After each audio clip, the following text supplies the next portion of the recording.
What's your position? Do you two intend to stay there? No, I actually have a place come April 10th. That is by my income through Riverside Townhomes. This courtroom opens with a shocking family dispute. A mother trying to evict her own son living in a backyard camper.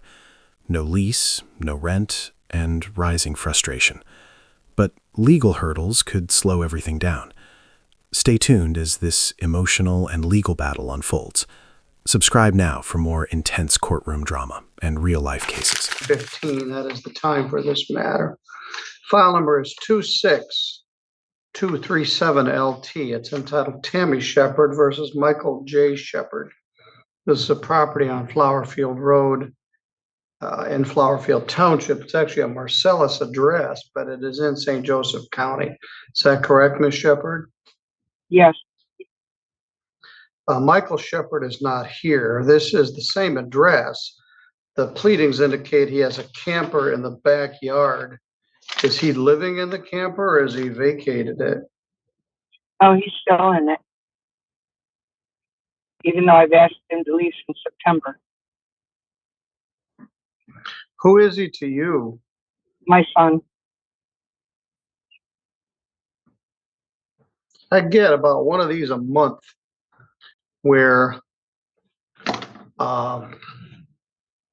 somebody, a parent or grandparent, can't get their child to leave. Now, the proof of service shows he was not personally served. It was served by substitution. It was actually served on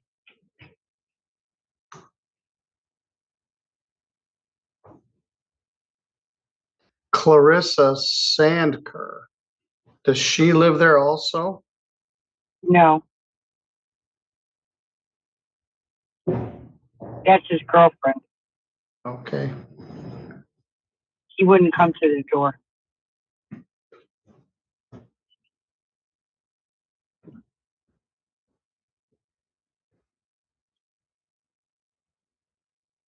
And he's not here either. Usually he would be defaulted and he would be subject to eviction within 10 days, but I don't have personal service on him. I can't do a default when I don't have personal service on the defendant. Today is the 9th, so I apologize. Go ahead. I do have record of mailing too. Well, a second mailing?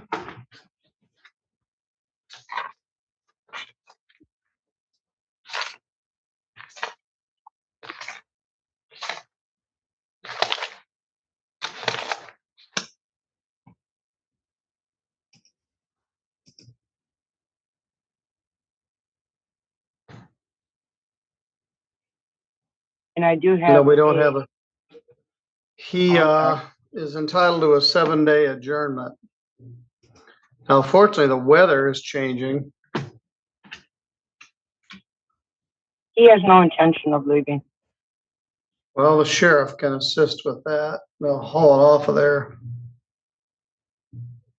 That was my question. When I can actually get the stuff off, what do I have to do? Well, I'm going to continue this till March 16th.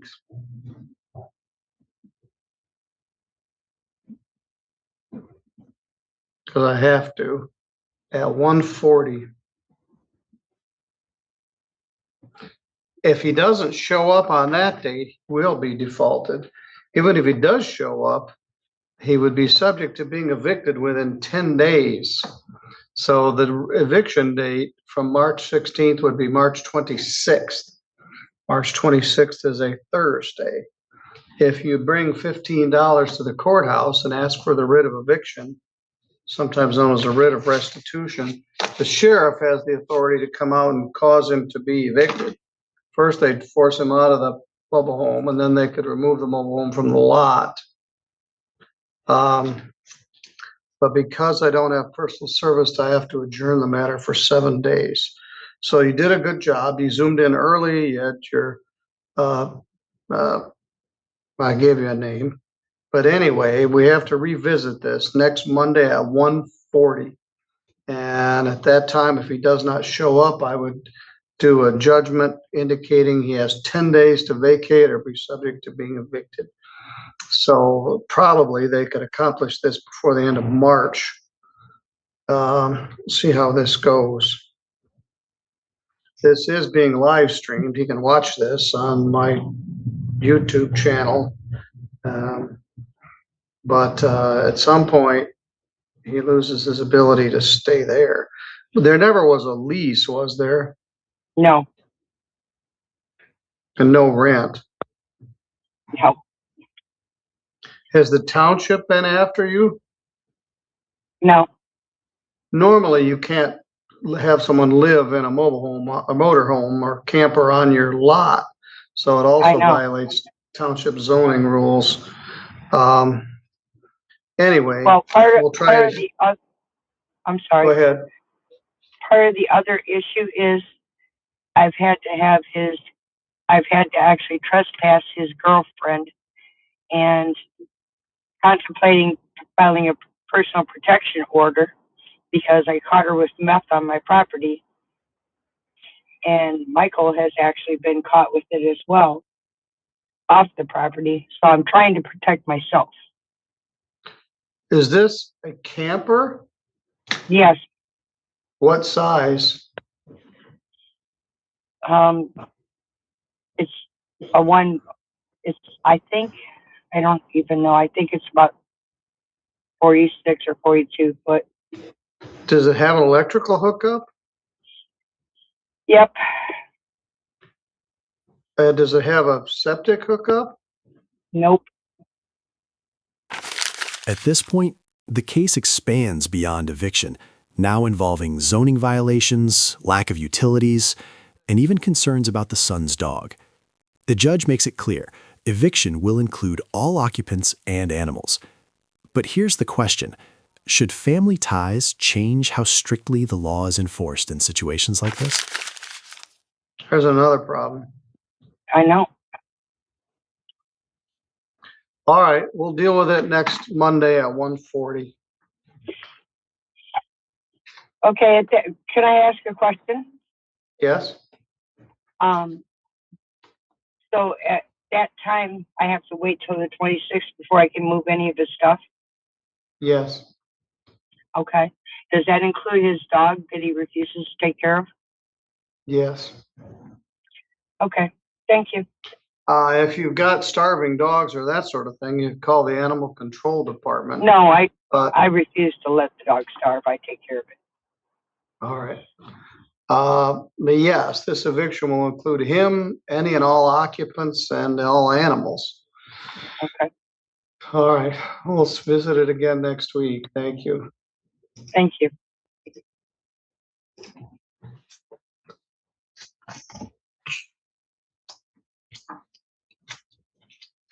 Well, our next matter is Sturgis Place Apartments versus Rene Lopez and Danilo Marquez.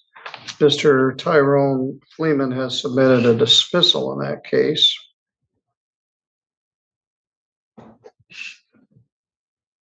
Without prejudice is how I'll do it. Dismissed without prejudice as to all defendants. So that's our 125 case.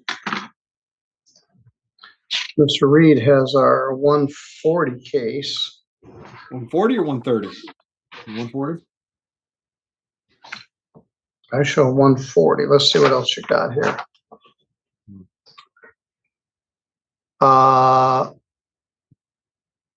125, it says here. Oh, that was Sturgis Place. City of Sturgis is 140. Oh, well, I'm way early then. All right. I'll Take a log nap. back on then. I'll make a couple Okay. calls. I'll just put you in the waiting room. Well, I think we have submitted just for the blank judgment form, so it might be in the file by now electronically. So, Well, Elaine's gone. oh, So let me see. Kim, would you check and see if you can find the judgment form in Sturgis City versus Jason Kohler? all right.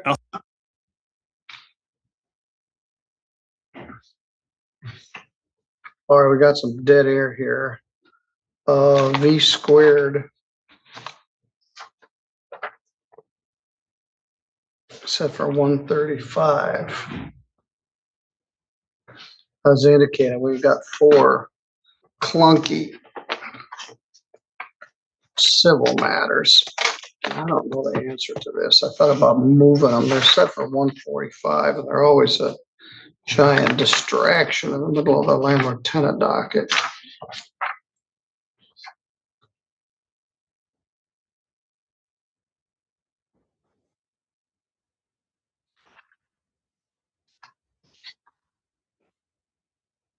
Good afternoon. We have to let the clock tick a little bit. This matter is set for 135.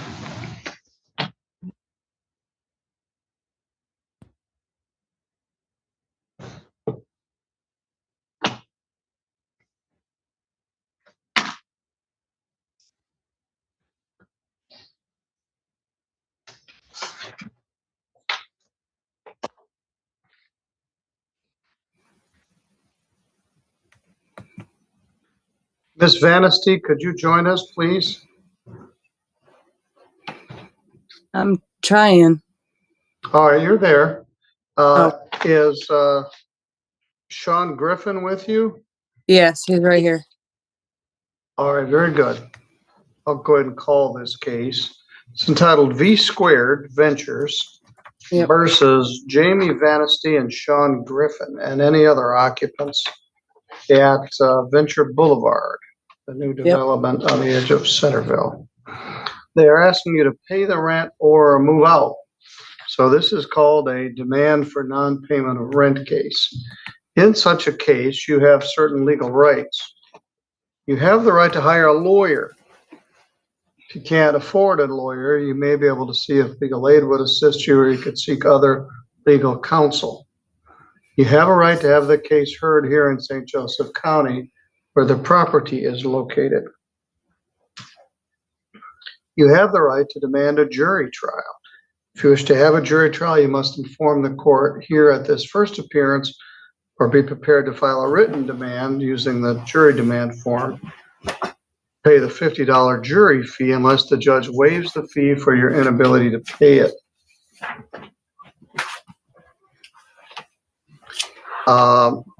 If your landlord has asked you to be evicted from your residential property because you haven't paid rent, you may be able to get assistance from the Michigan Department of Health and Human Services, local coordinated entry agency, housing assessment and resource agency, which is Neighborhoods Inc., or if you're a veteran, perhaps veterans assistance could be available. We sent that information to you with the original summons and complaint. You do not need a judgment against you to receive assistance from the places listed above. A copy of the summons and complaint are sufficient, and you have received that. You may be able to reach an agreement with the landlord outside of court by going through mediation, also known as community dispute resolution. Lawyers make things more complicated than they sound. If you are interested, the court can make a referral and help set that up. You may be able to reach an agreement with the landlord that means the case would get dismissed, in which case they could file a conditional order of dismissal. That would be prepared by Ms. Yancey. She has prepared a judgment information form, and her contention is that you owe March's rent of $1,000 and a late fee for March. So you're not too bad. Court costs of $188.75, utilities of $60, and a cat fee of $15. Total due would be. Now we shift to a different case, but the tension remains. Financial hardship meets strict rental obligations. With reduced income and rising rent, the tenants are clearly struggling. Yet legally, unpaid rent still stands. It raises a bigger issue. How do courts balance compassion with contractual responsibility in situations like these today? $1,303.75. What's your position? Do you two intend to stay there? No, I actually have a place come April 10th. That is by my income through Riverside Townhomes. I did let my landlord know about that. My situation, the reason why I couldn't pay March's rent is because I'm on SSI and they took some of my SSI away from me because there was a little bit of a mix up because we got in here through Keystone. Keystone stopped paying our rent in December, and I was getting $9.94 for my Social Security, which I'm fighting with them right now, and they lowered it to $6.62, which I did let my landlord know that, hey, I have a new place coming. I will be moving out. I just wasn't sure when. I'm the only one with income at the moment. I did get community action to pay my January's rent. So that's the situation I'm in right now. And I take care of 3 people, my son and me and my fiance. Oh, your son also lives there? Yeah, he's 4. Mr. Griffin, do you work somewhere? No, I am in the process of getting disability. Well, a lot of these rents are expensive for our world, although not so much anymore, but these rents are $1,000 or $1,100 a month. Many people have trouble paying that. And as I'm learning as we go forward, many people were originally placed by Keystone. And then when it comes to the time when they have to pay their own rent, they can't do it. Well, you got January's rent paid or February's, I guess. So you owe March's rent. The problem is the timing isn't right. They're asking you to pay the rent or move.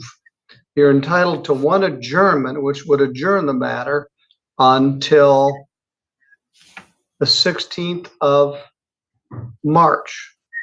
You get 10 days from that day to vacate or pay the rent. That would be March 26th. That's 2 weeks before your other property is available.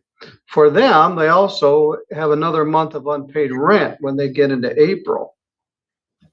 Perhaps they can work out some agreement where they would do a conditional order of dismissal. But Ms. Rarick, at this point, would it be your desire that they move before the end of March? If they want to pay half the rent for March. Yes. So what we're going to do right now is I'm surprised that Community Action Agency would pay the rent. I didn't know they were paying $1,000 rents. I was told Neighborhood Inc. had a $770 cap. The problem is we don't have too many tenancies that are available at $770 anymore. The world is changing. If you're in a subsidized apartment, you're not eligible for emergency financial aid. And if you're not, and the cutoff's at 770, there aren't very many places that charge less than 770. This $1,000 appears to be market rate. How many months did Keystone pay your rent? 8, and they were supposed to pay 12 to 18 and then cut us off in December and didn't even give us very much of a notice.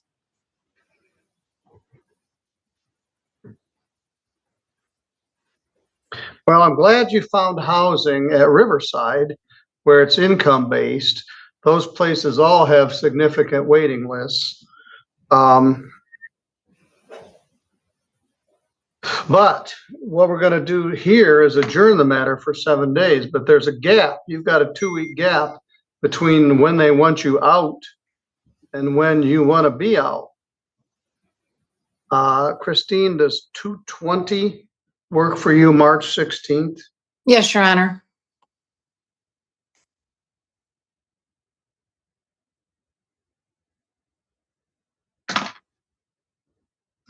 You're entitled to 1 7-day adjournment, and then you're entitled to 10 days before they're allowed to get the writ of eviction. They also have a waiting list.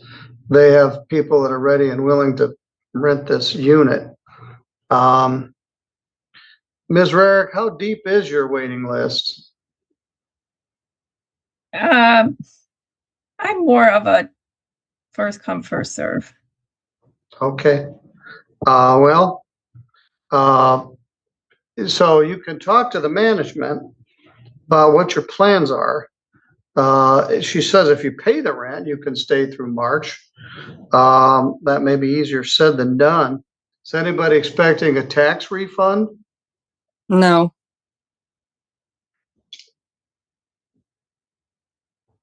I mean, I can try and get DHS to help me for March. I would suggest that. Now, what happened, they're all running out of money. There's more demand than there is resource. And so it's a big deal to pay your rent at $1,000 a month for 12 months is $12,000. 18 months would be $18,000. Multiply that times 20 people and you're talking about $360,000. So their resources are running thin. But all I can say at this point, we're going to continue this matter until 2:20 p.m. on March 16th by Zoom once again, and we'll address it. But if they get what they ask for, I'm going to tell you that you have to pay $1,303.75 or be subject to being evicted, unless you can work out some other sort of agreement. Do you have any questions? No. All right, I'll see you next Monday at 2:20. Thank you. Thank you, Your Honor. Thank you, Your Honor. Thank you, Carissa. Thank you. As the hearing wraps up, the judge chooses adjournment over immediate eviction, giving both sides limited time to resolve things. But the reality is clear. Without payment or agreement, eviction is inevitable. It's a stark reminder of how fast housing instability can escalate. Like, comment, and subscribe for more powerful courtroom breakdowns.